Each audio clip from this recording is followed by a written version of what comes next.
बाबा गुल्ली बुल्ली और शॉन से कहते हैं, देखो तुम सभी को पता है कि मेरी बाइक और जादुई डंडा किसी ने चुरा लिया है और मुझे पता नहीं क्यों ऐसा लग रहा है कि मैं उसे जानता हूँ, लेकिन वो जो भी है जल्दी पकड़ा जाएगा।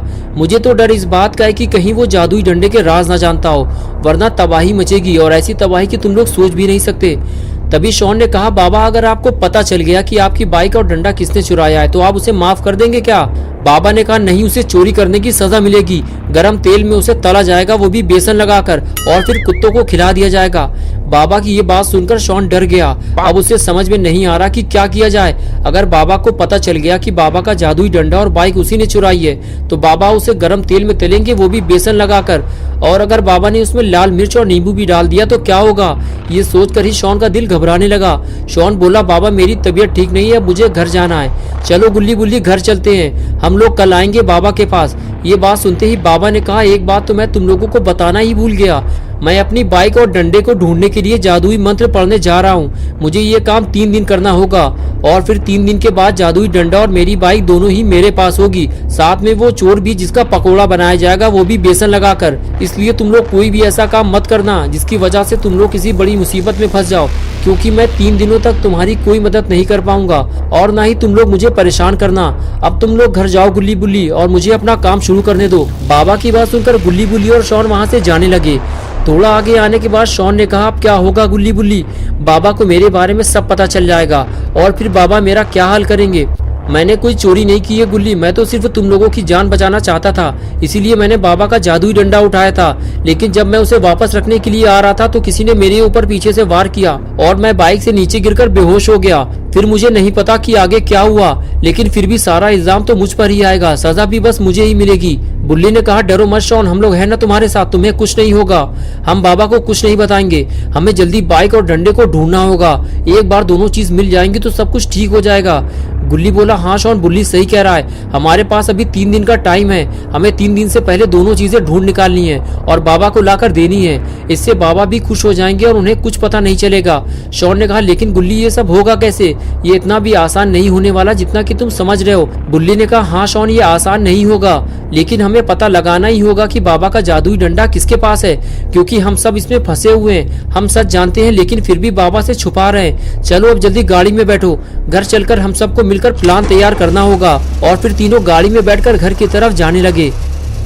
शॉन की उल्टी गिनती अब शुरू हो चुकी है क्योंकि बाबा ने जादुई मंत्र पढ़ना शुरू कर दिया है। अगर गुल्ली बुल्ली और शॉन सही वक्त पर जादुई डंडा और बाइक नहीं ढूंढ पाए तो शॉन पकड़ा जाएगा और साथ में गुल्ली बुल्ली भी। लेकिन बुल्ली ने अचानक गाड़ी क्यों रोक दी? ये तो रॉड है, लेकिन ये यहाँ क्या कर रहा है, वो भी पलटे हुए ट्रक के पास। गुल्ली बुल्ली और शॉन तीनों रॉड के पास जाने लगते हैं। तभी गुल्ली कहता है कि तुम लोग यहीं रुको, मैं इसका तबला बजाऊंगा। और फिर गुल्ली आगे बढ़कर रॉड के टकली मार देता है। ये देखकर बुल्ली और शॉन को भी मजा आ जाता है। कुछ देर के लिए तो सारा माहौल ही बदल जाता है। गुल्ली बुल्ली और शॉन अपना सारा दुख दर्द भूल जाते हैं। तभी रॉड कहता है कि तुम लोग आज बहुत खुश लग रहे हो, लगता है किसी पार्टी से आ रहे हो। बुल्ली कहता है, नहीं रॉड, ऐसा नहीं है, हम लोग एक बड़ी मुसीबत में फंसे हुए हैं। बाबा लंगोटी लाल की बाइक और डंडा चोरी हो गया है। शॉन उसे चुपके से उठा लाया था हमें बचाने के लिए, वो भी बिना बाबा से पूछे। लेकिन जब ये उसे वापस रखने जा रहा था तभी किसी ने रास्ते में इसे डंडा मारकर बेहोश कर दिया। फिर बाइक और डंडा छीन लिया गया। रॉड ने कहा, इसमें डरने की कोई बात नहीं है, मेरे पास दादाजी का एक पुराना डंडा रखा हुआ है, मैं तुम्हें उसे दे दूंगा और तुम बाबा को दे देना, बस तुम्हारी टेंशन खत्म। गुल्ली ने कहा, हमें किसी अगलू पगलू आदमी का डंडा नहीं चाहिए रॉड, वो बाबा का जादुई डंडा था, अगर वो किसी गलत आदमी के हाथ लग गया तो न जाने क्या होगा। शॉन बोला, सिर्फ 3 दिन का टाइम है रॉड, बाबा ने जादुई मंत्र पढ़ना शुरू कर दिया है, ये पता लगाने के लिए कि उनकी कुटिया से डंडा और बाइक कौन चोरी करके ले गया है। 3 दिन बाद बाबा को मेरे बारे में पता चल जाएगा कि मैंने ही दोनों चीज बाबा से पूछे बिना उठाई थी। रॉड ने कहा, तुम लोग बाबा से सच क्यों नहीं बता देते हो? मुझे लगता है बाबा तुम लोगों को माफ कर देंगे। गुल्ली बोला, हाँ यही तो मैं भी इससे कह रहा था, लेकिन डर के मारे ये बताना नहीं चाहता। इसे डर है कि बाबा इसको गर्म तेल में बेसन लगाकर फ्राई कर देंगे। रॉड बोला, हो भी सकता है यार, बाबा का कोई भरोसा नहीं, जरा जरा सी बात पे मारने लगते हैं, मुझे तो बहुत डर लगता है बाबा से। तभी बुल्ली ने कहा, लेकिन रॉड तुमने ये तो बताया ही नहीं कि तुम इतनी रात में यहाँ क्या कर रहे हो। रॉड बोला, इधर से जाते हुए मुझे ये पलटा हुआ ट्रक दिखाई दिया तो मुझे लगा कि किसी का एक्सीडेंट हुआ है, इसलिए मैं रुक कर ये देखने लगा और देखते ही मैं पहचान गया, ये ट्रक तो ग्रैंडपा चलाते हैं। रॉड की बात सुनते ही गुल्ली बुल्ली और शॉन के होश उड़ गए। शॉन ने कहा, इसका मतलब कि ये सारा काम ग्रैंडपा का है और यहाँ कोई एक्सीडेंट नहीं हुआ है रॉड, ये ट्रक तो बाबा ने पलटाया है। शॉन और रॉड आपस में बात कर ही रहे होते हैं तभी खूनी पिग वहाँ आ जाता है और ये चारों लोग उसे देखने लगते हैं। खूनी पिग गुल्ली और बुल्ली से कहता है कि मैं तुम्हारे घर गया था, लेकिन किसी ने दरवाजा ही नहीं खोला, इसीलिए मैं बाबा के पास जा रहा था। अच्छा हुआ तुम लोग रास्ते में ही मिल गए, जल्दी चलो मेरे साथ, मैं कुछ दिखाना चाहता हूँ तुम लोगों को, टाइम बहुत कम है। ये कहकर खूनी पिग वहाँ से चला गया, लेकिन खूनी पिग की बातें सुनकर सारे लोग डर गए। खूनी पिग के जाते ही रॉड अपनी वैन में बैठ गया और गुल्ली बुल्ली और शॉन अपनी जीप में, और फिर चारों लोग खूनी पिग के पीछे पीछे चल दिए। खूनी पिग आगे आगे और गुल्ली बुल्ली जीप लेकर उसके पीछे चल रहे थे, और सबसे पीछे था रॉड।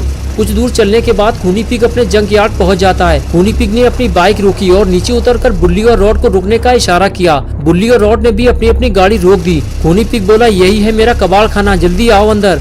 और फिर खूनी पिग अंदर जाने लगा। गुल्ली बुल्ली और शॉन भी रॉड को लेकर अंदर जाने लगे। आज पहली बार गुल्ली बुल्ली और शॉन को पता चला है कि खूनी पिग कबाड़ का काम करता है, लेकिन वो इस कबाड़ खाने में गुल्ली बुल्ली को लेकर क्यों आया है कि तभी खूनी पिग ने इन लोगों को कुछ ऐसा दिखाया जिसको देखते ही इन लोगों के होश उड़ गए। खूनी पिग बोला, तुम लोग इस सुपर बाइक को तो जानते ही होगे, कुछ देर पहले मिस्टर मीट ये बाइक लेकर यहाँ आया था और उसके पास बाबा का जादुई डंडा भी था, और मुझसे कहने लगा इस बाइक को जल्दी अपने जंक यार्ड में कहीं छुपा लो खूनी पिग, बाद में हम इसे बेचकर पैसा आपस में बांट लेंगे, लेकिन ये बात किसी को पता नहीं चलनी चाहिए वरना अंजाम बुरा होगा तुम्हारा, मेरी नजर रहेगी तुम पर। ये कहकर वो यहाँ से चला गया। मैं इसे देखते ही समझ गया था कि ये तो बाबा की बाइक है और ये उसे चुरा कर लाया है। बुल्ली बोला, हाँ ये बाबा की बाइक है खूनी पिग, तुम्हें इसको वापस करना होगा, और अगर तुमने इसे वापस नहीं किया और बाबा को पता चल गया तो फिर समझ लो खूनी पिग तुम्हारी डेड बॉडी कब्रिस्तान या शमशान में मिलेगी। ये सुनकर खूनी पिग बोला, मैं इसे तुम लोगों को नहीं दे सकता वरना मिस्टर मीट मेरी जान ले लेगा। बुल्ली, जाओ बुल्ली, तुम लोग जाकर अब बाबा को लेकर आओ,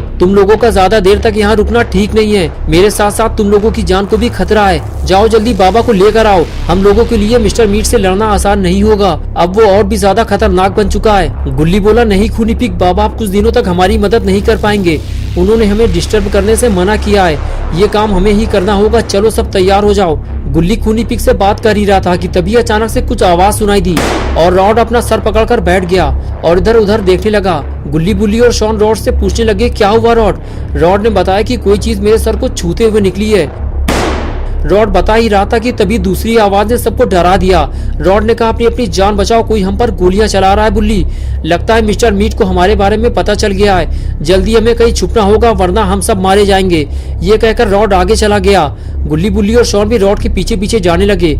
इस तरह चारों लोग अपनी जान बचाते हुए ये देखने की कोशिश कर रहे थे कि उन पर गोलियां कौन चला रहा है। तभी शॉन ने कहा, खूनी पिग को क्या हुआ है, वो कुछ बोल क्यों नहीं रहा? और फिर सभी लोग खूनी पिग को देखने लगते हैं। तभी बुल्ली धीरे धीरे खूनी पिग की तरफ आगे बढ़ने लगता है और उसे देखकर गुल्ली और शॉन भी खूनी पिग के पास चले आते हैं। बुल्ली देखते ही समझ जाता है कि खूनी पिग को गोली लगी है। बुल्ली कहता है कि खूनी पिग, तुमने कुछ अच्छे काम भी किए होंगे तभी तुम्हारी जान बच गई है, वरना गोली अगर थोड़ा नीचे रखती तो इस वक्त तुम नर्क में होते। चलो रॉड, हमें इसको जल्दी हॉस्पिटल लेकर चलना होगा वरना अगर ये मर गया तो बेफालतू का खर्चा बढ़ जाएगा। इसे जलाने के लिए लकड़ी और देसी घी का इंतजाम करना पड़ेगा और वो मैं करूंगा नहीं। रॉड कहता है, इसे हॉस्पिटल ले जाने की जरूरत नहीं है बुल्ली, इसे मेरी वैन तक ले चलो, मैं इसका काम तमाम कर दूंगा, लेकिन हम बाहर जाएंगे कैसे? बाहर तो कोई गोलियां चला रहा है। ये सुनकर गुल्ली कहता है, रुको, मैं और शॉन बाहर जाकर देखते हैं कि गोलियां कौन चला रहा है, उसे ठिकाने लगाना ही होगा वरना खूनी पिग के साथ साथ हम सब भी मारे जाएंगे। ये कहकर गुल्ली शॉन को लेकर वहाँ से जाने लगा। तभी पीछे से बुल्ली बोला, जरा ध्यान से गुल्ली, मिस्टर मीट से लड़ना आसान नहीं है और उसके पास जादुई डंडा भी है। गुल्ली बोला, हाँ मुझे पता है बुल्ली। ये कहते हुए वो पीछे के रास्ते से नीचे कूद गया। उसे देखकर शॉन भी वही करता है, लेकिन वो गधे की तरह नीचे गिर जाता है। गुल्ली उसे उठाता है और फिर दोनों आगे जाने लगते हैं। अच्छा हुआ शॉन को चोट नहीं लगी वरना एक और नई मुसीबत खड़ी हो जाती।